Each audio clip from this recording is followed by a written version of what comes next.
Hello students. तो आशा करता हूँ आप सब बहुत अच्छे होंगे और आज की क्लास अब हम स्टार्ट करते हैं। पिछली क्लास में हमने प्रिज्म के बारे में देखा था और प्रिज्म में हमने डिस्पर्जन पढ़ा था और डिस्पर्सिव पावर देखी थी। और डिस्पर्सिव पावर के बारे में हमें ये याद रखना है कि डिस्पर्सिव पावर मटेरियल की प्रॉपर्टी होती है फॉर थिन प्रिज्म, ठीक। और हमें एंगल ऑफ डिस्पर्जन का फॉर्मूला याद रखना है mu V minus mu R into A. और हमें मीन डेविएशन जो येलो कलर से दिया जाता है उसका फॉर्मूला हमें याद रखना है mu Y, mu for yellow colour, mu Y -1 into A, ठीक। फिर इसके बाद हमें डायरेक्ट विजन मतलब डेविएशन नहीं चाहिए। डिस्पर्जन होना है तो हो जा, डेविएशन नहीं चाहिए, उसको हमने बोला था डायरेक्ट विजन। और फिर एक था एक्रोमेटिक कॉम्बिनेशन। एक्रोमेटिक कॉम्बिनेशन का मतलब था कि डिस्पर्जन नहीं होना चाहिए, डेविएशन होना है तो हो जा, ठीक है। यहां तक की बातें हमारी हो चुकी थी। अब हम चालू करते हैं रिफ्रैक्शन एट कर्व्ड सरफेस, ठीक। तो अब हमें कर्व्ड सरफेस पर रिफ्रैक्शन सीखना है। तो अभी तक जो हमने रिफ्रैक्शन देखा था, अगर आप नोटिस करें तो वो रिफ्रैक्शन था एट द प्लेन सरफेस। लेकिन अभी जो रिफ्रैक्शन हम सीखने जा रहे हैं वो रिफ्रैक्शन है किस पे? कर्व्ड सरफेस पे। तो कहानी है कि कर्व्ड सरफेस है, कर्व्ड सरफेस है मतलब वो फ्लैट नहीं है, उसका कुछ रेडियस होगा। तो हम refraction at the curved spherical surface, तो यहाँ पे हेडिंग डाल दें रिफ्रैक्शन। आप सब लोग हेडिंग डालें रजिस्टर में, रिफ्रैक्शन थ्रू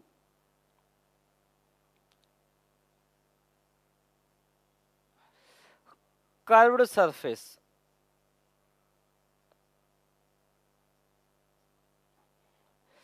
तो देखिए रिफ्रैक्शन थ्रू कर्व्ड सरफेस में क्या होगा कि हमारी जो लाइट रे है वो मीडियम 1 से मीडियम 2 में जाएगी और मीडियम 1 और मीडियम 2 को सेपरेट करने वाली जो बाउंड्री होगी, अब तक हमारी बाउंड्री फ्लैट हुआ करती थी लेकिन अब हमारी बाउंड्री फ्लैट नहीं होगी, बाउंड्री होगी कर्व्ड। तो बाउंड्री कर्व ऐसे भी हो सकती है, इधर एक रिफ्रैक्टिव इंडेक्स मान लेते हैं n1 और इधर एक रिफ्रैक्टिव इंडेक्स मान लेते हैं n2। अब आप बोलेंगे सर आपने ऐसे क्यों बनाया, तो अगर मैं ऐसे बनाता तो भी आप बोलते सर ऐसे क्यों बनाया, तो कोई एक तो मुझे ड्रॉ करना ही पड़ेगा। They are two different medium and let's say this is the, ये मेरा स्फेरिकल कर्व्ड सरफेस है and this is the centre of this spherical surface, that spherical boundary, this is the centre, ठीक। अब हमें क्या करना होता है कि जो हमारा ये पॉइंट होता है इसको बोलते हैं प्रिंसिपल एक्सिस। ये वाला जो पॉइंट होता है इस पॉइंट को हम नाम देते हैं पोल, ठीक। अब ये वाला जो पॉइंट है, अब हमें क्या करना होता है कि जो हमारी प्रिंसिपल एक्सिस है उसको हम मानते हैं एक्स एक्सिस। जैसा कि हमने स्फेरिकल मिरर्स में देखा था वैसा ही कुछ कुछ यहाँ पर है कि ये प्रिंसिपल एक्सिस है, ये पोल है और इस प्रिंसिपल एक्सिस को हम क्या मानेंगे? एक्स एक्सिस, और वर्टिकल को हम क्या मान लेते हैं? Y axis. अब बात आता है कि पॉजिटिव एक्स एक्सिस किसको माना जाएगा? Sign convention. तो देखिए जैसे साइन कन्वेंशन आपका मिरर में था वैसा ही साइन कन्वेंशन आपका यहाँ होता है और वैसा ही साइन कन्वेंशन हम लेंस में यूज करते हैं। मतलब साइन कन्वेंशन हर जगह एक जैसा है, उसको अलग से याद रखने की जरूरत नहीं है, हर जगह के लिए कॉमन है सभी पे। क्या है कि जो आपकी प्रिंसिपल एक्सिस होगी उसी को हम एक्स एक्सिस मानेंगे और जो इंसिडेंट रे की डायरेक्शन होगी उसको मानेंगे पॉजिटिव एक्स एक्सिस और जो इंसिडेंट रे के अपोजिट डायरेक्शन होगी उसको मानेंगे नेगेटिव एक्स एक्सिस, ठीक। अगर मान लीजिए ऑब्जेक्ट यहाँ है, अगर मान लेते हैं हमारा ऑब्जेक्ट अगर यहाँ है, दिस इज मीडियम n1, मान लेते हैं अगर ऑब्जेक्ट यहाँ है तो यहाँ से जो रे निकल के जाएंगी वो इस डायरेक्शन में निकल के जाएंगी रेज। इसका मतलब ये होगा कि जो ये मेरा एक्सिस है इसको मानेंगे हम पॉजिटिव एक्स एक्सिस, ये है हमारा ओरिजिन और ये हो जाएगा हमारा नेगेटिव एक्स एक्सिस, ठीक। तो साइन कन्वेंशन फिर से वही है कि इंसिडेंट रे की डायरेक्शन को क्या माना जाएगा? पॉजिटिव एक्स एक्सिस माना जाएगा। तो आप इसे लिख सकते हैं direction of incident rays considered as positive X axis. और प्रिंसिपल एक्सिस के वर्टिकल वाली लाइन जो होती है, अपवर्ड को हमेशा हम बोलते हैं पॉजिटिव वाई और डाउनवर्ड को हमेशा हम बोलते हैं नेगेटिव वाई। ऐसा ही कन्वेंशन कर्व्ड मिरर में भी था, ऐसा ही इस कर्व्ड सरफेस रिफ्रैक्शन के लिए है। अगर कोई बोलता है कि सर मान लेते हैं ऑब्जेक्ट यहाँ होती, ऑब्जेक्ट यहाँ होती तो उससे रे ऐसे निकल के जाती, तो ये हमारा पॉजिटिव एक्स हो जाता और ये हमारा कौन हो जाता? नेगेटिव एक्स, अगर ऑब्जेक्ट यहाँ होती तो, ठीक। अब होगा क्या? चलिए ठीक है, साइन कन्वेंशन की बात हो गई। अब होगा क्या? हमारी एक ऑब्जेक्ट होगी, उस ऑब्जेक्ट का एक एक्स कोऑर्डिनेट होगा और एक वाई कोऑर्डिनेट होगा। एक्स कोऑर्डिनेट के लिए सिंबल इस्तेमाल होता है यू और वाई कोऑर्डिनेट के लिए सिंबल इस्तेमाल होता है h0। और इसका कहीं ना कहीं इमेज बनेगा। जहां भी इसका इमेज बनेगा, जहां भी बनेगा, इमेज हो सकता है इस साइड बने, हो सकता है इमेज इस साइड बने, जहां भी इमेज बनेगा, मैं ये नहीं कह रहा कि इमेज इधर ही बनेगा, इमेज उधर ही बनेगा, कहीं तो इमेज बनेगा। तो जहां पर भी इसका इमेज बनेगा उस इमेज के अपने कोऑर्डिनेट होंगे। तो लेट्स से मैं बोल देता हूं कि मान लो यहाँ इमेज बना, तो मैं बोल देता हूं उसका x कोऑर्डिनेट है v एंड y कोऑर्डिनेट है hi। These are the x coordinate of image and this is x coordinate, this is y coordinate of image। ये कौन है? x coordinate of object और ये कौन है? y coordinate of object। एक एक एक सिंबल और इस्तेमाल होता है r। जो सिंबल होता है r, ये क्या होता है मैं यहाँ लिख देता हूँ। r is the coordinate of centre of curvature. ये है coordinate of centre of curvature. ठीक, तो इस वाले केस में अगर ऑब्जेक्ट यहाँ है तो सेंटर ऑफ कर्वेचर यहाँ है, जिसका कोऑर्डिनेट क्या हो जाएगा? पॉजिटिव। और अगर ऑब्जेक्ट यहाँ होती तो सेंटर ऑफ कर्वेचर का कोऑर्डिनेट क्या हो जाता? नेगेटिव, क्योंकि पॉजिटिव एक्स एक्सिस इधर होती तो ये होता पॉजिटिव एक्स और ये होता नेगेटिव एक्स। अगर ऑब्जेक्ट यहाँ होती तो सेंटर ऑफ कर्वेचर का जो कोऑर्डिनेट आता वो कैसा आ जाता? नेगेटिव आ जाता। लेकिन ऑब्जेक्ट यहाँ है, इंसिडेंट रेज इधर है, ये पॉजिटिव एक्स एक्सिस है, इसलिए इसका कोऑर्डिनेट कैसा होगा? पॉजिटिव। तो आर ये कोऑर्डिनेट है ऑफ सेंटर ऑफ कर्वेचर।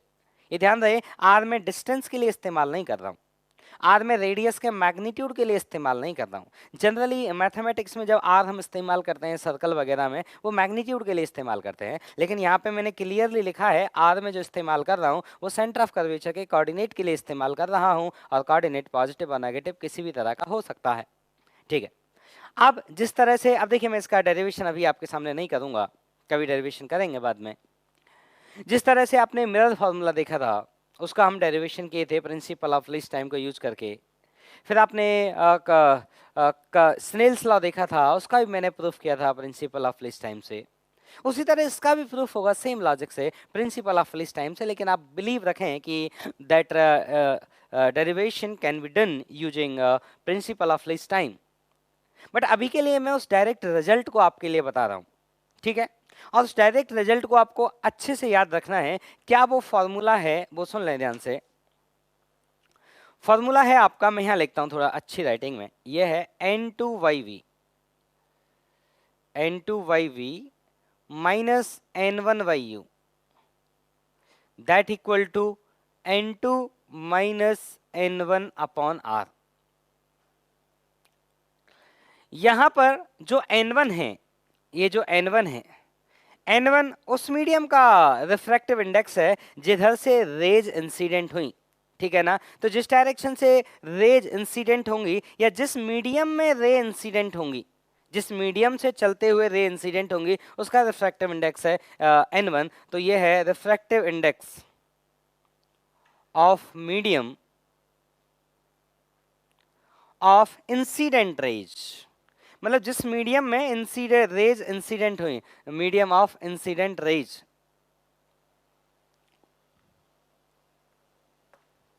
और जो आपका n2 है, ये n2 जो है ये उस मीडियम का रिफ्रैक्टिव इंडेक्स है जिसमें रे रिफ्रैक्ट हुई, refractive index of medium of refracted rays.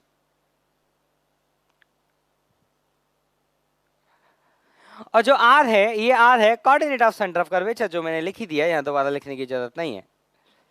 और u v पता है आपको, x coordinate of object and image,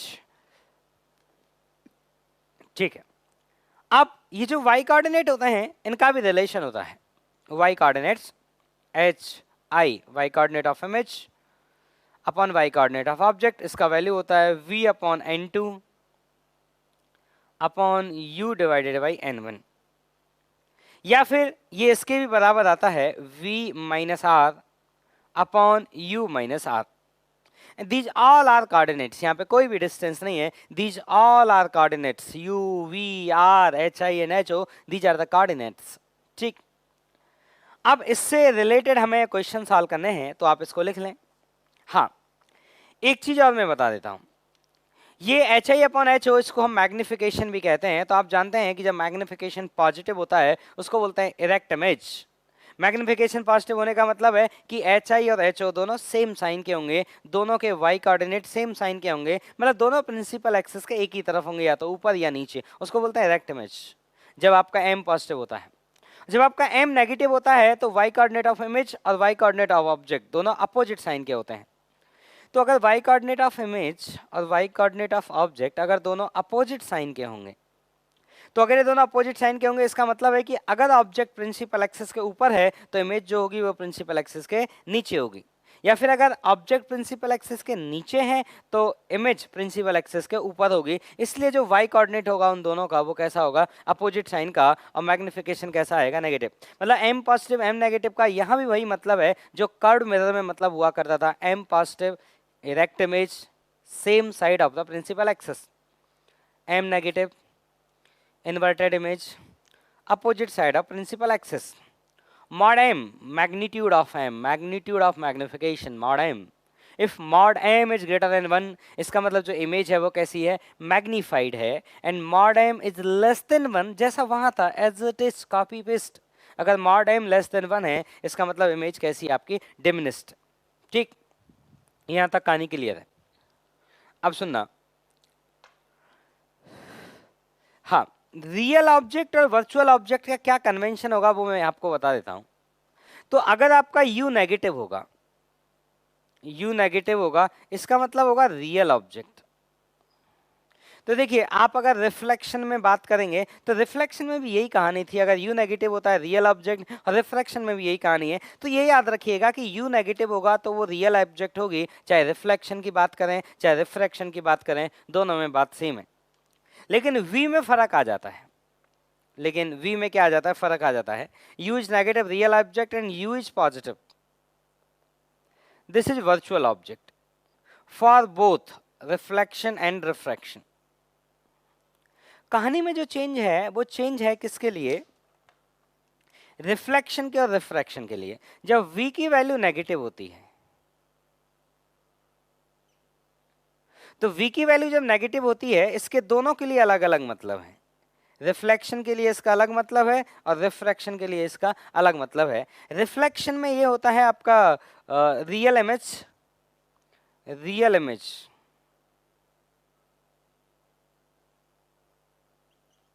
किस में है, रियल इमेज ये रिफ्लेक्शन में।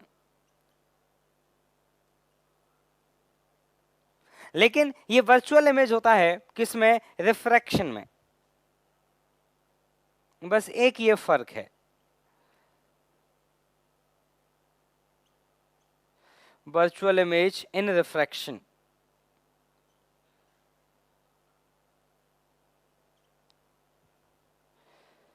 ठीक, तो रियल इमेज रिफ्लेक्शन में और वर्चुअल इमेज किस में, रिफ्रैक्शन में। v नेगेटिव का मतलब, अब v पॉजिटिव का क्या मतलब हो जाएगा, उल्टा कर दें आप, v पॉजिटिव हुआ तो ये हो जाएगी आपकी वर्चुअल इमेज इन रिफ्लेक्शन और ये हो जाएगी रियल इमेज इन रिफ्रैक्शन। ठीक, ये आप नोट डाउन कर लें और ये याद रखें आज के बाद। और यही कहानी लेंस में भी फॉलो होनी है, क्योंकि लेंस भी तो रिफ्रैक्शन का ही एग्जाम्पल होगा। लेंस में क्या होगी, रे एक मीडियम से दूसरे मीडियम में ट्रेवल करके जाएगी, तो लेंस भी जो आएगा वो रिफ्रैक्शन वाली कैटेगरी में आएगा। तो ये वाली बात जो रिफ्रैक्शन की जितनी भी रियल वर्चुअल की बातें हैं फॉर रिफ्रैक्शन, वो आपकी लेंस के लिए भी ट्रू हैं। ठीक है, अब मैं आपको कुछ क्वेश्चन करके बताता हूं कि कैसे हम इन फॉर्मूला को अप्लाई करेंगे, देखिएगा। तो देखो इसको अच्छे से अपने दिमाग में बिठा लें। अगर आप कोई इसका टेक्निक बनाना चाहें याद करने का तो अपने अपने हिसाब से आप बना लें, अदरवाइज इतना कोई बड़ी बात नहीं है कि मैं इसके लिए टेक्निक बना के दूं, बस एक छोटी सी लाइन है। तो आप कई बार जब क्वेश्चन करेंगे तो याद हो जाएगा, ऐसा दिक्कत नहीं है।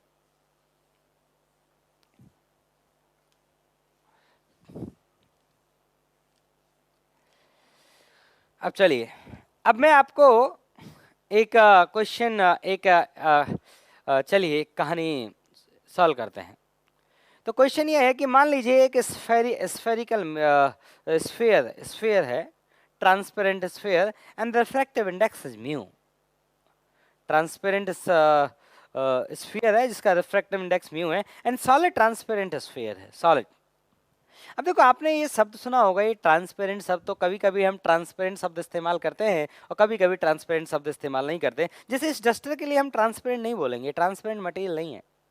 लेकिन इसी की जगह एक कांच की स्लैब होती तो हम उसको बोलते this is a transparent material. तो उसका मतलब है कि जो रे एक साइड से जब रे एंट्री लें और दूसरे साइड से निकल जाएं और मैक्सिमम रेज जब दूसरे साइड से निकल जाए उसको बोलते हैं ट्रांसपेरेंट, की उसमें से पार हो गई। और अगर नहीं निकल पाए, उसके अंदर एब्जॉर्ब हो जाएं, तो उसको ट्रांसपेरेंट मटेरियल नहीं कहते। तो ट्रांसपेरेंट मटेरियल का मतलब है कि नंबर ऑफ रेज जो इंसिडेंट हुई एक सरफेस से, उसका मैक्सिमम पार्ट बाहर निकल जाए दूसरी सरफेस से। तो दिस इज ट्रांसपेरेंट स्फीयर। अब मैं आपसे एक पूछना चाहता हूं कि मुझे एक बात बताइए, this is the, let's say ये एक लाइन है मान लीजिए, और यहां से रे आती हैं, ये रे आती है, मान लेते हैं इस रे इस लाइन के पैरेलल है। आपको ये बताना है कि ये वाली जो रेज है, आपको ये बताना है कि ये वाली जो रेज है, क्या ये रेज सेंटर पे कभी कट कर सकती हैं क्या, हमें ये देखना है। ठीक, तो आंसर है कि भाई ये वाली रेज सेंटर पे सिर्फ तभी कट कर सकती हैं जब म्यू की वैल्यू इनफाइनाइट हो जाए, अदरवाइज ये रेज सेंटर पे इंटरसेक्ट नहीं कर सकती। आप बोलेंगे ऐसा क्यों? तो देखिए, very famous Snell's law, Snell's law आपको ये आसानी से बिलीव कराएगा। तो ये आपको डायग्राम याद रखना होगा अपने दिमाग में कि स्फीयर पे ये आने वाली रेज किसी भी कीमत पे इसके सेंटर पे नहीं जा सकती। इवन ये सेंटर के राइट में ही जाएंगी, ये सेंटर के लेफ्ट में आ ही नहीं सकती। आप बोलेंगे ऐसा क्यों? तो देखिए, आप यहाँ पे एक नॉर्मल ड्रॉ करें, दिस इज द नॉर्मल, यहाँ एक नॉर्मल ड्रॉ करें। अब जब रे रिफ्रैक्शन करेगी और रे जब डेंसर मीडियम में जाएगी तो वो नॉर्मल की तरफ झुकेगी। तो ये वाली रे को जाना तो सीधे था, जाना तो सीधे था, लेकिन ये रे सीधे नहीं जा पाएंगी, ऐसे कहीं जाएंगे। इन रे को जाना तो सीधे था, लेकिन ये सीधे नहीं जा पाएंगे, ये कहीं ऐसे जाएंगी, ये कहीं ऐसे जाएंगे, ऐसे। ठीक है ना? मैं पैरेक्शियल रे के लिए बात करता हूँ, स्मॉल एंगल ऑफ इंसिडेंस के लिए बात कर रहा हूँ। ये लार्ज एंगल ऑफ इंसिडेंस के लिए बात नहीं कर रहा हूँ मैं सिर्फ किसके लिए बात कर रहा हूँ? Small angle of incidence. अगर आपको ये लार्ज दिख रहा होगा तो कोई बात नहीं, आप ऐसे समझे, डायग्राम को मैंने थोड़ा सा समझने के लिए बड़ा बनाया है, लेकिन मेरा पर्पज ये लार्ज एंगल ऑफ इंसिडेंस दिखाना नहीं है। मैं सिर्फ किसके लिए बात कर रहा हूँ? स्मॉल एंगल ऑफ इंसिडेंस के लिए बात कर रहा हूँ। ये देखिए, ये देखो,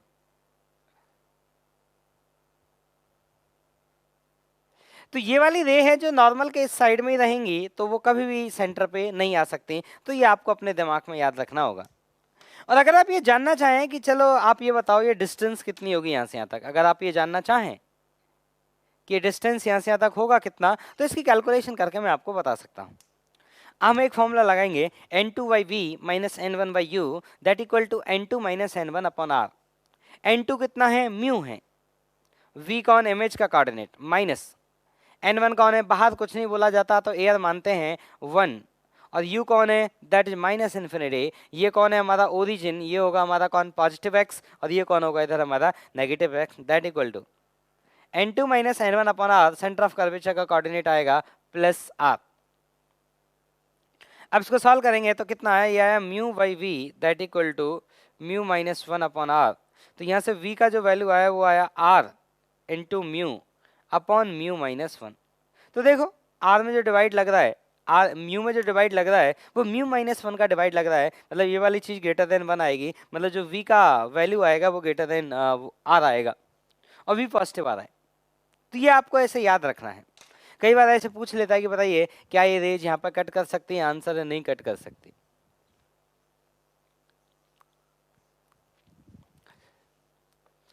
अब मैं आपको क्वेश्चन करके दिखाता हूं, बहुत आसान क्वेश्चंस हैं। क्वेश्चन ये है,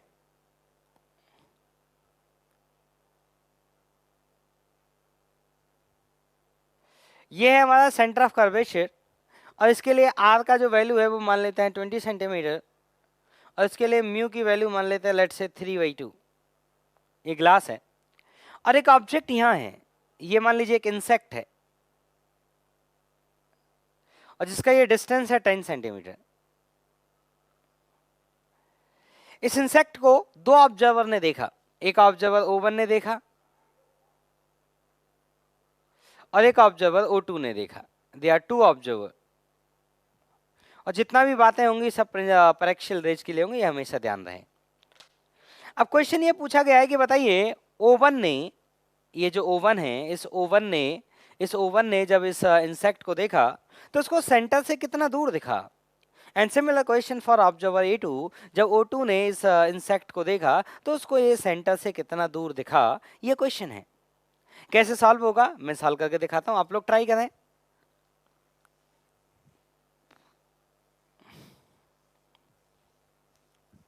तो देखिए, अब हमें यह पता करना है कि जो ऑब्जर्वर O1 है उसने कहाँ देखा।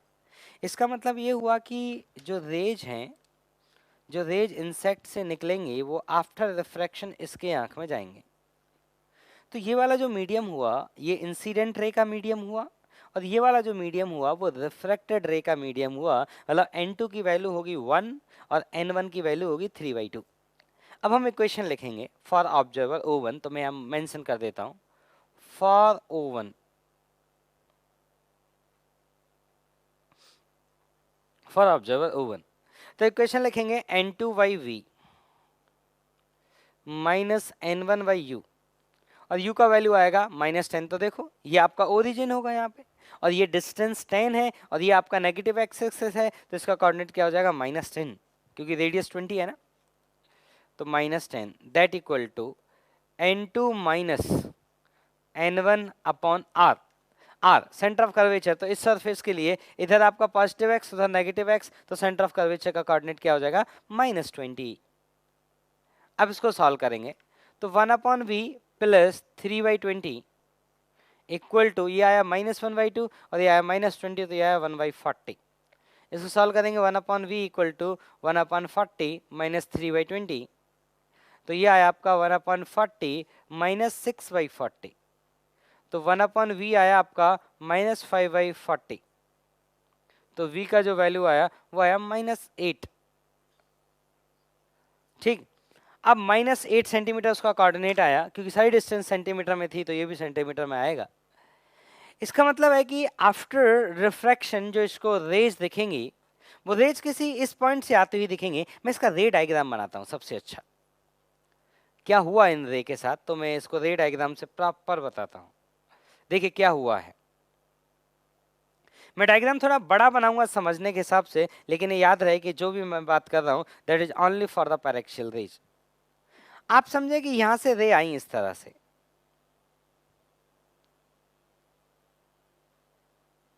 ये यहां से रेज आई इस तरह से। अब आप यहां पे बनाइए नॉर्मल, अब आप यहां पे बनाइए नॉर्मल, तो यहां पे नॉर्मल में बना रहा हूं, देखिएगा ध्यान से।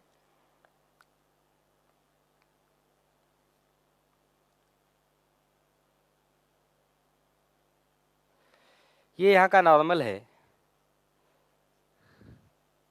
और ये यहाँ का नॉर्मल है। नॉर्मल सेंटर ऑफ कर्वेचर से पास करता है, तो ये सेंटर ऑफ कर्वेचर है, स्फेरिकल सरफेस का प्रॉपर्टी है। अब मैं कह रहा हूं कि जो हमारी रिफ्रैक्टेड रेज जो हैं, रिफ्रैक्टेड रेज जो हैं, अब वो रेज आ रही है डेंसर से रेयर मीडियम में, तो वो नॉर्मल से दूर की तरफ गई होंगी, तो हमारी रेज ये ऐसे गई होंगी इस तरह से। तो जब इनको हमने एक्सटेंड किया होगा तो सेंटर ऑफ कर इसका जो इंटरसेक्शन पॉइंट है वो यहाँ कहीं आया होगा इस तरह से, इस तरह से। तो जितनी भी रे आई होंगी तो इधर हमारी, अब मैंने बोला था कि मैं डायग्राम बना रहा हूँ समझने के हिसाब से, बड़ा डायग्राम बनाऊंगा। तो आप देखो रिफ्रैक्टेड रे का इंटरसेक्शन पॉइंट जो आया वो यहाँ आया, और ये जो आपका डिस्टेंस था यहाँ से लेके यहाँ तक दैट वाज 10 सेंटीमीटर, और जो हमने कैलकुलेट करके निकाला इमेज के लिए यहाँ से यहाँ तक जो हमने ये डिस्टेंस निकाला दिस इज द 8 सेंटीमीटर। ठीक, तो उसने बोला था कि सेंटर से कितना दूरी पर देखेगा, तो सेंटर से देखेगा 12 सेंटीमीटर की दूरी पर, क्योंकि रेडियस कितना है इसका 20 सेंटीमीटर है, और ये यहाँ से यहाँ तक कितना है 8 सेंटीमीटर है, तो सेंटर से दूरी कितना आया 12 सेंटीमीटर। तो ये था फॉर ऑब्जर्वर O1। अब मैं ऑब्जर्वर O2 के लिए कैलकुलेशन करता हूँ, तो ऑब्जर्वर O2 के लिए जो u का वैल्यू होगा वो हो जाएगा -30। क्यों? क्योंकि इस बार जो रे होगी वो रे यहाँ से चलेगी इस तरह से, और यहाँ रिफ्रैक्शन करेगी कर्व्ड सरफेस पे, और तब इसकी आंख में जाएगी। मतलब इसकी आंख में जाने से पहले रेज ने रिफ्रैक्शन किया, और रिफ्रैक्शन कहाँ किया, कर्व्ड सरफेस पर रिफ्रैक्शन किया। तो उसके लिए कैलकुलेशन लिख के दिखाता हूँ। ठीक, तो इसको आप लिख लें, इसको मैं हटा दूँ।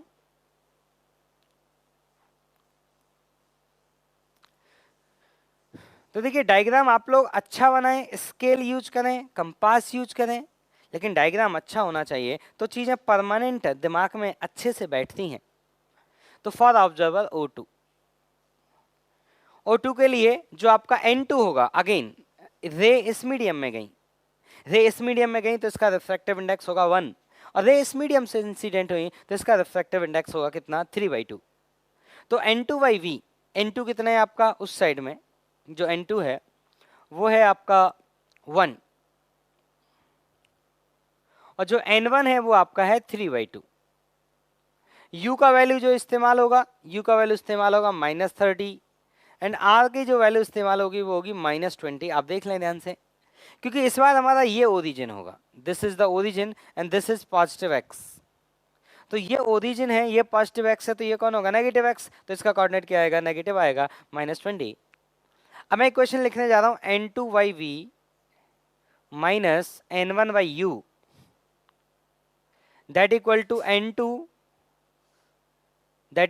N2 minus N1 divided by R।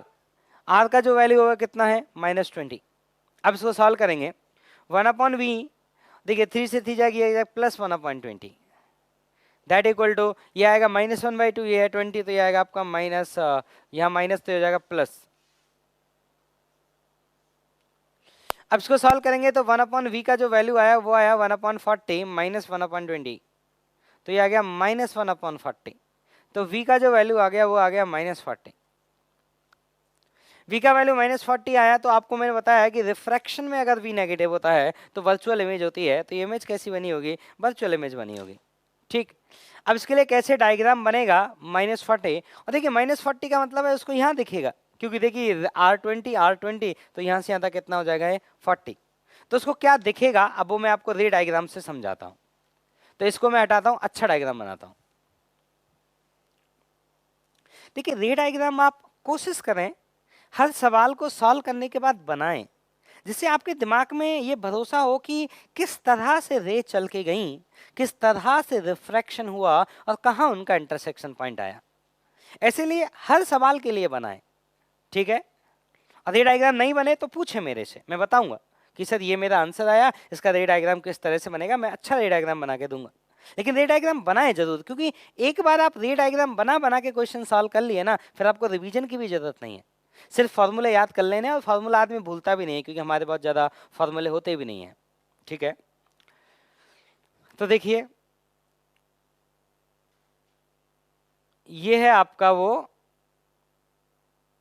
Sphere, the transparent sphere, और रेज जो है वो यहां से चली थी इस तरह से। मैं 2 ही रे बना रहा हूं, ऐसा नहीं है कि 2 ही रे चली होंगी, इनफाइनाइट नंबर ऑफ रेज होंगी। और जब ये रे रिफ्रैक्ट हुई हैं, जब ये रे क्या हुई हैं, रिफ्रैक्ट हुई हैं, तो रिफ्रैक्ट होने के बाद इन रेज का जो इंटरसेक्शन पॉइंट आया है वो 40 दूरी पर आया है, और 40 बाय कोइंसिडेंस, ऐसा जरूरी नहीं है कि हमेशा रिफ्रैक्शन पॉइंट, रिफ्रैक्टेड रेज का इंटरसेक्शन पॉइंट यही आएगा, ऐसा कोई जरूरी नहीं है। पर्टिकुलर इस सवाल में डाटा इस तरह से सेट हो गया कि इंटरसेक्शन पॉइंट रिफ्रैक्टेड रेज का यहाँ पर आ गया, लेकिन हर सवाल में इंटरसेक्शन पॉइंट यहाँ आएगा ऐसा जरूरी नहीं है, दिस इज ए कोइंसिडेंस। तो रेज, रिफ्रैक्टेड रेज की बात कर रहे हैं हम।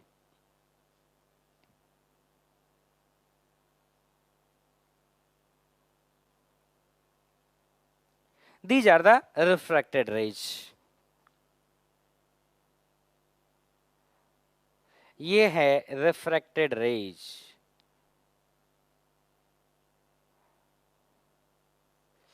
तो ये आपकी रिफ्रैक्टेड रेज है और ये उनका इंटरसेक्शन पॉइंट है। तो यहाँ जो भी ये आंख है, ये जो आंख है यहाँ पे, थोड़ा बड़ा डायग्राम बना रहा हूँ समझने के हिसाब से।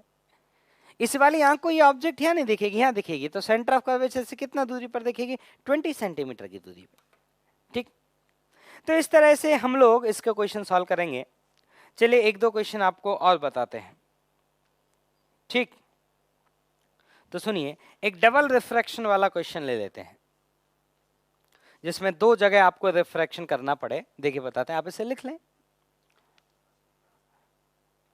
तो देखिए कुल मिला के आपको क्या करना है कि रेज को ऑब्जेक्ट से निकालना है और ऑब्जर्वर की आंख में डाल देना है। अब रास्ते में उस रे के साथ जो जो काम हुआ आप उसकी इमेज बनाते चलिए और आगे का कैलकुलेशन करते चलिए। ठीक है, देखिए अब मैं अगला एक सवाल और लेता हूं आपको। ठीक, अगला एक सवाल है कि मान लीजिए ये आप खुद सॉल्व करें और उम्मीद करता हूं कि आप इसे कर लेंगे। ये एक स्फेरिकल सरफेस है जिसका आरओसी है 15 सेंटीमीटर, इसका रिफ्रैक्टिव इंडेक्स है 2 और यहां एक ऑब्जेक्ट है, दिस इज एन ऑब्जेक्ट, और इसका जो डिस्टेंस है दैट इज 30 सेंटीमीटर और यहां एक आंख है। आपको ये बताना है कि इस आंख को ये ऑब्जेक्ट कितना दूरी पर दिखेगा। कहां से कितना दूरी पर दिखेगा? इस कर्व्ड सरफेस से कितना दूरी पर दिखेगा। और ये भी बताना है कि ऑब्जेक्ट इमेज जो बनेगा वो रियल इमेज बनेगा या वर्चुअल इमेज बनेगा, ये भी आपको बताना है। तो देखिए किस तरह से सॉल्व करेंगे। तो आप ये देखिए कि रे किस तरह से उसकी आंख में जाएगी। ऑब्जेक्ट से रे निकलेगी, कर्व्ड सरफेस पे रिफ्रैक्शन करेगी और तब जाके उसकी आंख में जाएगी। इस तरह से रे पहुंचेगी। तो आप ये बताइए रे को ऑब्जेक्ट से आंख तक पहुंचने में रे ने क्या किया? रे ने रिफ्रैक्शन किया। कहाँ रिफ्रैक्शन किया? कर्व्ड सरफेस पर रिफ्रैक्शन किया। और जब रे ने कर्व्ड सरफेस पर रिफ्रैक्शन किया तो आपको कर्व्ड सरफेस रिफ्रैक्शन का फॉर्मूला मालूम है, आपको फॉर्मूला अप्लाई करना होगा and this will be your n2 because this is the medium of refracted rays. तो n2 की वैल्यू होगी 2 और n1 का जो वैल्यू होगा वो होगा 1। अब आपको फॉर्मूला और u का जो वैल्यू होगा दैट इज -30, क्योंकि ये है आपका ओरिजिन और ये होगा पॉजिटिव x, इधर होगा नेगेटिव x। अब इक्वेशन लगाइए n2/v minus n1/u that equal to n2 minus n1 upon r। इसका r पॉजिटिव आएगा। क्यों आएगा? क्योंकि इस स्फीयर का सेंटर ऑफ कर्वेचर इसी डायरेक्शन में होगा और ये है हमारी पॉजिटिव एक्सिस, तो r इज +15। सॉल्व करते हैं 2/v plus 1/30 that equal to 1/15। इसको उधर ले जाइए तो 2/v बराबर आया 1/15 माइनस 1/30, ये बराबर आया 1/30 के। तो यहाँ से जो v का वैल्यू आया पॉजिटिव आया, अच्छी बात है, वो आया 60। इसका मतलब ये हुआ कि जो ये रेज हैं, ये जो रेज हैं ये आफ्टर रिफ्रैक्शन कहाँ कट करेंगे? 60 सेंटीमीटर पे कट करेंगे। मैं आपको डायग्राम बना के दिखाता हूँ क्या हुआ रेज का। मैं रे डायग्राम आपको बना के समझाता हूँ।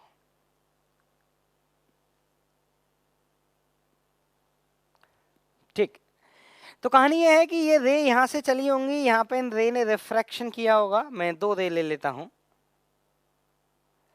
और आफ्टर रिफ्रैक्शन इन रेज ने जो इंटरसेक्ट किया होगा वो इस एक्सिस पर कहीं यहाँ इंटरसेक्ट किया होगा ऐसे।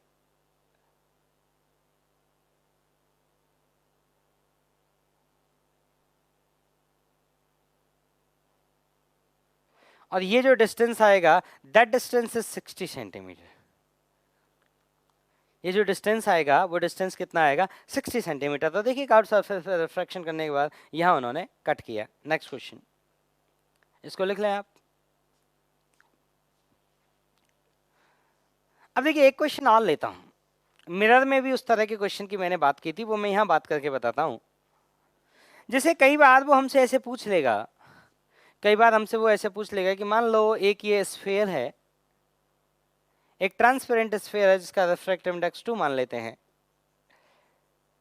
और इसका आरओसी जो है रेडियस ऑफ कर्वेचर, जिसका स्फीयर का जो रेडियस है उसको मान लेते हैं let's say 20 centimetre. Radius of sphere that is 20 centimetre और ये है सेंटर। अब क्वेश्चन है कि इसके अंदर एक चींटी है, वो चींटी मरी हुई है इसके अंदर, तो चींटी का अपना लेंथ होगा। तो इसके अंदर एक मरी हुई चींटी फंस गई और मान लेते हैं चींटी का लेंथ ये है, दिस इज द चींटी। और चींटी बेचारी की कितनी लेंथ होती है? 1 mm, 2 mm। तो ये आपकी 1 mm लेंथ की चींटी है। अब 1 सेंटीमीटर भी ले सकते हैं क्योंकि 20 सेंटीमीटर और 1 सेंटीमीटर में 20 का रेशियो है, कोई दिक्कत नहीं है। और यहाँ से आंख दिख रही है, तो आपको बताना है इस आंख को इस चींटी का लेंथ क्या दिखाई देगा, ये आपको बताना है। तो पहली बात तो ये है कि जो हमारी ऑब्जेक्ट है और ऑब्जेक्ट का जो हमारा एक्स कोऑर्डिनेट होगा u, उस u की वैल्यू एक कांस्टेंट वैल्यू नहीं है। उस u की वैल्यू में एक वेरिएशन है। कितने का वेरिएशन है? u की वैल्यू में 1 mm का वेरिएशन है, 1 mm का। और इसका डिस्टेंस भी आपको दिया गया है, ये जो डिस्टेंस दिया है centre say that is 10 centimetre. कि सेंटर से 10 सेंटीमीटर की दूरी पे 1 mm की एक चींटी है, तो बताइए इस आंख को इस चींटी का लेंथ क्या दिखाई देगा। ऐसा क्वेश्चन आपको मैंने कर्व्ड मिरर में भी बताया था। सेम अप्रोच यहाँ पर भी है जैसी अप्रोच वहां थी।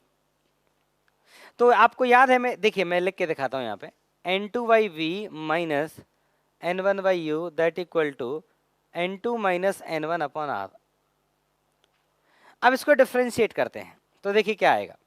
ये आएगा minus of n2/v² into D V plus n1/u² into D U that equal to 0। तो dv का जो वैल्यू आया, dv का जो वैल्यू आएगा वो आएगा आपका n1/u² into v²/n2 into D you. अब यहाँ पे हमें चींटी का लेंथ निकालना है, मतलब हमें इसका मैग्नीट्यूड चाहिए, तो यहाँ मैग्नीट्यूड शब्द इस्तेमाल कर लें क्योंकि हमें लेंथ चाहिए उसका। अब इसमें वैल्यू पुट करते हैं तो कुल मिला के हमें पहले v कैलकुलेट करना पड़ेगा। अब v कैसे कैलकुलेट होगा, तो देखिए उसके लिए इक्वेशन लिखते हैं। तो उसके लिए इक्वेशन लिखना पड़ेगा। अब देखिए यहां से रे निकलेंगी और रे इसकी आंख में जाएंगी, तो हमें v निकालना पड़ेगा। तो कैसे लिखेंगे, n2 होगा 1, n2/v माइनस n1 कौन है 2, और u कितना होगा -20 that equal to n2 minus n1/r। r कितना होगा -20। तो 1/v का जो वैल्यू आया वो आया +1/10 दैट इक्वल टू, ये आएगा -1 और ये है नीचे -20, ये हो गया 1/20। तो यहाँ से 1/v का जो वैल्यू आएगा वो आएगा -1/20 और यहाँ से जो v का वैल्यू आएगा वो आएगा -20। ठीक, v का वैल्यू जो आया आपका वो -20 आया। एक बार फिर से कैलकुलेशन चेक कर लें। n2/v, n2 है आपका यहाँ पे, n2 होगा आपका 1, n2/v माइनस n1 कितना है 2, n1/u, u कितना है आपका, यहाँ से यहाँ तक रेडियस 20 सेंटीमीटर, तो ये कितना होगा आपका 10 सेंटीमीटर। तो n1/u, तो u का जो वैल्यू पुट होगा वो -20 पुट नहीं होगा। u का वैल्यू जो होगा वो ये डिस्टेंस आएगा और ये डिस्टेंस कितना होगा 10 सेंटीमीटर, तो n2/u तो वो पुट होगा -10। ठीक, n2/v minus n1/u that equal to n2 minus n1/r। हाँ अब आगे ठीक है। तो ये वाली जो वैल्यू होगी आपकी वो होगी 1/5 और ये है आपका कौन 1/20। अब ये 1/5 उधर जाएगा आपका, तो ये कितना आएगा, ये आएगा 1/v that equal to 1/20 minus 1/5, तो ये आएगा 4/20। इसको सॉल्व करेंगे तो जो v का वैल्यू आएगा आपके पास, v का वैल्यू आएगा वो आएगा -20/3। यह है आपका v का वैल्यू। अब आपको इस फॉर्मूले में वैल्यू पुट करनी है, तो देखिए क्या आएगा, मैं वैल्यू को पुट करके दिखाता हूँ। n2 है आपका, n1 पहले पुट करना है, n1 है 2, n2 है आपका 1, v² v कितना है 20/3 का whole square upon u², u कितना है आपका -10, तो -10 हो +10 हो स्क्वायर तो स्क्वायर ही होना है, माइनस का कोई मतलब ही नहीं है। इंटू डी कितना है आपका 1 mm, उसका मॉड है, प्लस माइनस का मुझे टेंशन नहीं लेना है। तो क्या आया, ये आया 2 इंटू 1/9 इंटू ये 20 का स्क्वायर 400, ये 100, ये बचेगा यहाँ पे 4 इंटू 1, तो इसका जो साइज आया वो आया 8/9 mm। तो चींटी का जो साइज होगा वो थोड़ा छोटा दिखेगा। चींटी 1 mm की थी और आपको चींटी का जो साइज दिख रहा है वो कितने का दिख रहा है 8/9 mm का। और चींटी कितनी डिस्टेंस पर दिखेगी आपको, -20/3 सेंटीमीटर पर दिखेगी, मतलब वो इसी साइड में दिखेगी। ये ऑब्जेक्ट 10 पर है, इमेज कितने पर है, लगभग 6.66, मतलब यहाँ कहीं चींटी दिखेगी आपको। और चींटी कैसी दिखेगी आपको, कम साइज की दिखेगी 8/9। ठीक, एक क्वेश्चन और कर लेते हैं जिसमें हम y कोऑर्डिनेट का इस्तेमाल करेंगे, जिसे y कोऑर्डिनेट का हमने एक भी क्वेश्चन नहीं किया जिसमें y कोऑर्डिनेट का इस्तेमाल हुआ हो। तो एक क्वेश्चन y कोऑर्डिनेट इस्तेमाल का और कर लेते हैं। ठीक, तो इसे आप लिख लें। तो ये अप्रोच याद रखिएगा, जब भी ऐसे वो छोटा बोलता है ना, उस केस में उस फॉर्मूले को डिफरेंशिएट कर लेना है, वहां से dv और du में एक रिलेशन निकाल लेना है, और dv हमें पता करना है इमेज का साइज एंड du ऑब्जेक्ट का साइज। और ये फॉर्मूला डिफरेंशिएशन वाली बात तभी एप्लीकेबल होगी जब ऑब्जेक्ट की साइज बहुत स्मॉल होगी। अगर मान लो यही चींटी 5 सेंटीमीटर की होती तो ऐसे सॉल्व नहीं करते जैसे अभी किया। तब क्या करते हैं, तब एक पॉइंट का अलग इमेज बनाते, दूसरे पॉइंट का अलग इमेज बनाते, और उनके बीच का दूरी वो कौन होता, इमेज का साइज। अब सुनना, एक क्वेश्चन और कर लेते हैं। इसमें चलिए डबल रिफ्रैक्शन इस्तेमाल कर लेते हैं। कहानी ये है कि ये है हमारी एक ऐसे इसको एक ये स्फेरिकल सरफेस है दोनों साइड में। इसका रेडियस है 10 सेंटीमीटर, इसका भी रेडियस है 10 सेंटीमीटर, इसका लेंथ है 45 सेंटीमीटर, इसका रिफ्रैक्टिव इंडेक्स है 2। और इसके लिए एक ऑब्जेक्ट है यहाँ पे, एक ऑब्जेक्ट है यहाँ पे। और ये जो ऑब्जेक्ट है इसका जो साइज है, इसका जो हाइट है, इसका हाइट जो है वो है लेट्स से 2 mm, और इसका जो डिस्टेंस है यहाँ से यहाँ तक दैट इज 50 सेंटीमीटर। ठीक, बाहर का मीडियम एयर है और यहाँ से एक ऑब्जर्वर इसको देख रहा है। अब क्वेश्चन ये पूछा जाता है कि बताइए जब ये ऑब्जर्वर इसको देखेगा तो इस ऑब्जर्वर को इसका क्या साइज दिखाई देगा। ठीक है, तो देखिए साइज बताते हैं। अब आप ये सोचो कि ऑब्जेक्ट से रे निकलकर जब ऑब्जर्वर की आंख में जाएगी तो वो रे क्या करेगी रास्ते में, तो वो रे रिफ्रैक्शन करेगी रास्ते में। दो जगह रे का रिफ्रैक्शन होगा, दो जगह, एक यहाँ होगा और एक यहाँ होगा, मतलब दो कर्व्ड सरफेस पे उसे रिफ्रैक्शन करना है। तो यहाँ की जो रिफ्रैक्टेड रेज होंगी वो इस सरफेस पर इंसिडेंट होंगी, मतलब यहाँ की जो इमेज होगी वो इसके लिए ऑब्जेक्ट का काम करेगी, और इसकी जो रिफ्रैक्टेड रेज होंगी वो आंख में एंट्री लेंगी, मतलब यहाँ की जो इमेज होगी वो इस आंख को दिखाई देगी। ये पूरा प्रोसेस है। तो पहले इस सरफेस पे हम फॉर्मूला लिखते हैं N2 that is 2 N2 by V minus N1 by U minus 50 and that equal to N2 minus N1 upon R and R is plus 10। देखो इस सरफेस के लिए ये होगा पोल, इंसिडेंट रे इस डायरेक्शन में है तो ये कौन होगा आपका पॉजिटिव एक्स एक्सिस, इसके कोऑर्डिनेट इसका जो सेंटर होगा वो इस डायरेक्शन में होगा और ये पॉजिटिव एक्स एक्सिस है, इसलिए उसका कोऑर्डिनेट कैसा हो जाएगा, पॉजिटिव हो जाएगा। अब इसको सॉल्व करेंगे तो ये आया आपका 2/v plus 1/50 that equal to 1/10। 1/50 को इधर ले जाइए, 2/50 इक्वल टू 1/10 माइनस 1/50।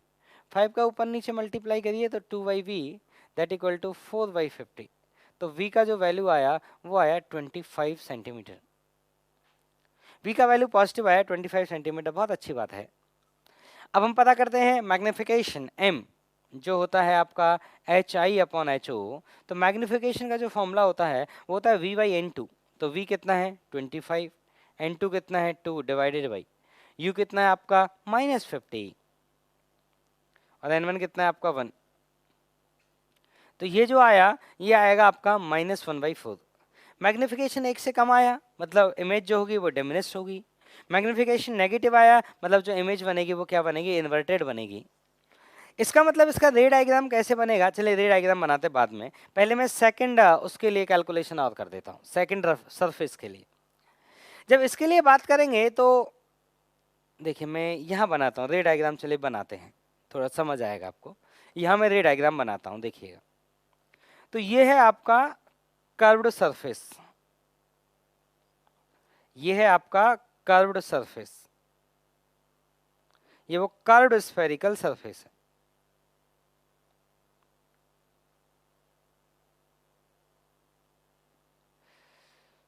ये कौन है आपका कर्व्ड स्फेरिकल सरफेस, और ये है वो हम प्रिंसिपल एक्सिस जिसको बोलना चाहेंगे, और हमारी ऑब्जेक्ट यहाँ है जिसका साइज कितना है 2 mm। अब मैं कह रहा हूँ कि जब ये रे यहाँ से निकली होंगी तो पहली बात इसका जो इमेज बनेगा, इस वाले पॉइंट का इमेज कहीं यहाँ बनेगा और इस वाले पॉइंट का जो इमेज होगा वो कहीं यहाँ बनेगा, और ये मेरी इमेज बनेगी इन्वर्टेड फर्स्ट रिफ्रैक्शन की। तो देखिए मैं कुछ रेज आपको ड्रॉ करके दिखाना चाहता हूँ। तो एक रे आप ऐसे ले लें, कोई भी दो रे ले लें, ऐसा कोई जरूरी नहीं है कि इस प्रिंसिपल एक्सिस के पैरेलल वाली ही लेनी है, कोई भी दो ले लें। ये रे यहाँ पहुंची होगी इस तरह से, और एक रे ऐसे ले लें,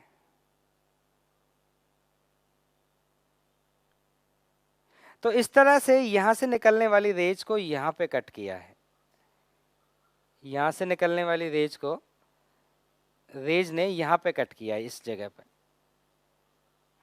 ठीक, तो ये हुआ इसका पहला रिफ्रैक्शन का इमेज। अब ये रेज ये जो रे होंगी वो आगे जाकर गिरेंगी, तो इस सरफेस को मैं थोड़ा बड़ा बनाता हूं जिससे आपको थोड़ा भरोसा हो कि कैसे वो रे आगे जाएंगी, कैसे वो रे आगे जाकर इंसिडेंट होंगी। मान लो इस तरह से बड़ी सरफेस, ऊपर भी बड़ा बना लो इस तरह से। अब ये रे आगे कैसे जाएंगे, तो देखिए मैं आगे रे ड्रॉ करके दिखाता हूं आपको। ये रे यहां पर गई और ये रे यहां पर गई, तो जब रे इस सरफेस पर जाकर गिरी तो इस सरफेस के लिए जो ऑब्जेक्ट होगा वो ये वाला पॉइंट होगा, क्योंकि किसी भी सरफेस के लिए जो ऑब्जेक्ट होती है वो होता है इंसिडेंट रे का इंटरसेक्शन पॉइंट। इस सरफेस के लिए ये है इंसिडेंट रे और ये है इनका इंटरसेक्शन पॉइंट, और 25 सेंटीमीटर ये डिस्टेंस आया था हमारा, दिस वाज 25 सेंटीमीटर। तो ये जो डिस्टेंस बचेगा वो बचेगा 20 सेंटीमीटर। अब ये डिस्टेंस 20 सेंटीमीटर बना और इसका आरओसी कितना है, 20 सेंटीमीटर। ठीक, अब मुझे बताइए जिसके लिए v का जो वैल्यू आएगा, क्या आएगा v का वैल्यू, मैं आपको, अच्छा, और इस इमेज का साइज कितना होगा, देखो साइज भी लिख के दिखाता हूं, वो होगा 1/4। तो ये अगर आपका 2 mm है तो 2 mm इंटू 1/4, तो इसका जो साइज होगा वो होगा 1/2 mm। मतलब जब इस सरफेस के लिए ये ऑब्जेक्ट का काम करेगी तो ये कितनी डिस्टेंस पर होगी, 20 सेंटीमीटर की दूरी पर होगी, और इसका जो साइज होगा वो होगा 1/2 mm। अब आगे क्या हुआ होगा वो मैं आपको आगे की कैलकुलेशन करके दिखा रहा हूं इस सेकंड सरफेस के लिए। तो सेकंड सरफेस के लिए फिर मैं इक्वेशन लिखूंगा n2/v minus n1/u that equal to n2 minus n1 upon r। इस बार की कहानी में ये n2 होगा क्योंकि ये है रिफ्रैक्टेड रेज का मीडियम, और ये n1 होगा because this is the incident raise का मीडियम। तो n2 इज 1, v हमें कैलकुलेट करना है, n1 इज 2 एंड u का वैल्यू है -20 and that equal to n2 that is 1, n2 that is 1 and n1 that is 2 upon r that is -20। -20 क्यों होगा, क्योंकि ये सरफेस है, इसका सेंटर होगा इस साइड में, ये होगा कौन, आपका ओरिजिन, ये होगा आपका ओरिजिन, और ये इंसिडेंट रे की डायरेक्शन पॉजिटिव, मतलब ये होगा आपका पॉजिटिव एक्स एक्सिस, और ये होगा आपका ओरिजिन, ये होगा आपका कौन, ओरिजिन। अब आप कैलकुलेशन करिए यहां से, तो ये आया 1/v प्लस 1/10 प्लस 1/10, परफेक्ट, ये minus that equal two plus 1/10। ठीक है, फिर से कैलकुलेशन देख लो एक बार ध्यान से। n2/v ये 45 सेंटीमीटर है, ये कितना आया मेरा 25 सेंटीमीटर आया, परफेक्ट। तो n2 कितना है 1, n2/v माइनस n1, n1 कितना है हमारा 2 एंड u का वैल्यू कितना हो जाएगा हमारा -20। ठीक है, n2/v minus n1/u equal to n2 का जो वैल्यू है हमारा वो कितना है 1, और n1 का जो वैल्यू है वो कितना है 2 अपॉन r, r का वैल्यू कितना है -20, ये आएगा कौन हमारा -1, -1 से 20 कटेगा तो ये आएगा मेरा 1/20। तो 1/v का जो वैल्यू आया वो आया 1/20 माइनस 1/10, तो यहाँ से v का वैल्यू आ गया -20। मतलब जो इमेज बनेगा वो वहीं बनेगा जहाँ ऑब्जेक्ट था, -20 आया ना v का वैल्यू, ठीक है ना। और देखो उसको वहां बनना भी था क्योंकि जो रे आ रही है ना वो सेंटर ऑफ कर्वेचर से रे आ रही है, सेंटर ऑफ कर्वेचर से जब रे आती हैं तो वो नॉर्मली आती हैं। आप ऐसे देखो, ये साइड में लिख के दिखाता हूँ, मान लो ये किसी सरफेस, ये कोई स्फेरिकल सरफेस है और ये इसका सेंटर है, तो ये होगा नॉर्मल, ये नॉर्मल है क्योंकि नॉर्मल जो होते हैं वो कहाँ से पास करते हैं, सेंटर से। अब सोचो कोई रे अगर इसी डायरेक्शन में आए, कोई लाइट रे अगर इसी डायरेक्शन में आए तो बिना डेविएशन के सीधे जाएगी ना, बिना डेविएशन के सीधे जाएगी, मतलब ये रिफ्रैक्टेड रेज हो गई। तो रिफ्रैक्टेड रेज का इंटरसेक्शन पॉइंट तो यही आएगा। तो मुझे तो कैलकुलेशन करने से पहले पता था, लेकिन अब मुझे पहले कैलकुलेशन आपको करके दिखाना था। तो v आया आपका -20। अब हम लिखेंगे मैग्निफिकेशन। तो मैग्निफिकेशन का फॉर्मूला देखिए, तो hi upon ho that is called magnification. उसका फॉर्मूला होता है v/n2। तो v कितना है -20, n2 कितना है आपका 1 अपॉन u/n1, u कितना है आपका -20 और n1 कितना है आपका 2। इसको सॉल्व करेंगे तो इसका वैल्यू आ गया कितना 2। देखिए 20 से 20 कट जाएगा, 2 ऊपर जाएगा। इसका मतलब मैग्निफिकेशन पॉजिटिव आया, मतलब इमेज होगी इरेक्ट होगी, और इमेज कैसी होगी, मैग्नीफाइड होगी, क्योंकि मैग्नीट्यूड ग्रेटर देन 1 है, m का मैग्नीट्यूड ग्रेटर देन 1 है, मैग्नीफाइड, m का साइन पॉजिटिव है इसलिए इरेक्ट। तो इसलिए इस आंख को जो इमेज दिखाई देगी, इस आंख को जो इमेज दिखाई देगी, उस इमेज का जो साइज दिखाई देगा वो साइज कितना होगा, मैं यहाँ लिख के दिखा रहा हूँ। तो वो होगा size of image, size of image का वैल्यू आएगा, तो साइज ऑफ ऑब्जेक्ट कितना है 1/2, इसको किससे मल्टीप्लाई कर देना है, मॉड m से मल्टीप्लाई कर देना है, तो कितना आ गया आपका 1 mm। मतलब जो इमेज होगी वो इसी साइड में बनेगी लेकिन इससे थोड़ी बड़ी बनेगी, यही बनेगी लेकिन इससे थोड़ी क्या होगी, बड़ी बनेगी। ठीक है, तो चलिए ठीक, तो फिर मिलते हैं नेक्स्ट क्लास में। तब तक आप इसको पढ़ें और इसमें कोई भी डाउट हो, कोई भी कन्फ्यूजन हो तो पूछें। और अगली क्लास में हम चालू करेंगे अब लेंस। ठीक है, तो लेंस देखिए बहुत इंपॉर्टेंट होते हैं, लेंस पे काफ़ी क्वेश्चन बनते हैं। मतलब आप अगर देखेंगे तो पूरे चैप्टर में 50% क्वेश्चंस लेंस के ही होते हैं। तो लेंस पढ़ेंगे लेंस के, और तब तक आप इसको अच्छे से रिवाइज करें और कोई भी डाउट हो तो पूछें। देखिए HCV सॉल्व करें और जो सीट मैंने प्रोवाइड करी है ग्रुप पे उसको सॉल्व करें। ठीक है, और जो भी डाउट हो पूछें, हिचकिचाएं नहीं। और ड्राइंग के लिए स्केल कंपास जरूर यूज करें। हमेशा रे डायग्राम बनाने की कोशिश करें इस तरह से कि रे कहाँ कट करेंगी, रे कैसे चल के जाएंगी। ठीक है, तो चलिए मिलते हैं फिर नेक्स्ट क्लास में।